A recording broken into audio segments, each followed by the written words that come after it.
Hello guys, শীত প্রায় শেষের পর্যায়ে। আমরা যেহেতু গ্রামে থাকি, সবসময় পিঠা খাই। তো আমি ঢাকা গিয়েছি বেড়াতে, তাই সেজন্য চিন্তা করলাম যে আমার ভাই বোনদেরকেও একটু খাজের পিঠা বানিয়ে খাই। তো আপনারা এটাকে কি পিঠা বলেন জানি না, কিন্তু আমরা এটাকে খাজের পিঠা বলি। আর চিতই পিঠা হলো যেটা একটা হয় তাকে বলি চিতই পিঠা, আর এটা পাঁচটা, সেজন্য এটাকে খাজের পিঠা বলা হয়। আর এই খাজটা দেখতে পাচ্ছেন লোহার।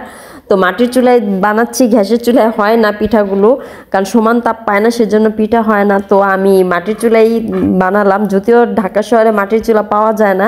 তো আমাদের বাড়িতে আবার গ্যাসের সংকট, মানে ঠিকমতো গ্যাস থাকে না, খুবই প্যারায় থাকতে হয়। তো সেজন্য মাটির চুলাটা রাখা হয়েছিল। তো রাখা যেহেতু হয়েছে, তো আমিও পিঠা বানাইলাম। তো পিঠা এই যে দেখতেই পাচ্ছেন বানাচ্ছি, আর এখানে খাওয়াও শুরু হয়ে গেছে ইতিমধ্যে। তো পিঠাগুলো কেমন হয়েছে কমেন্টে অবশ্যই জানাবেন। আর এই ঝাল পিঠাটা আমার খুব ভালো লাগে।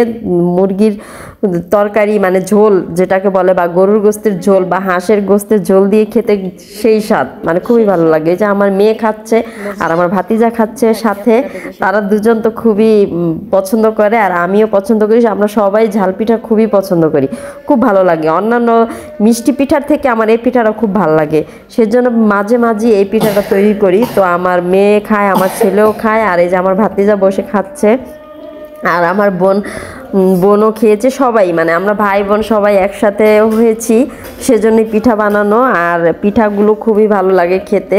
আপনারা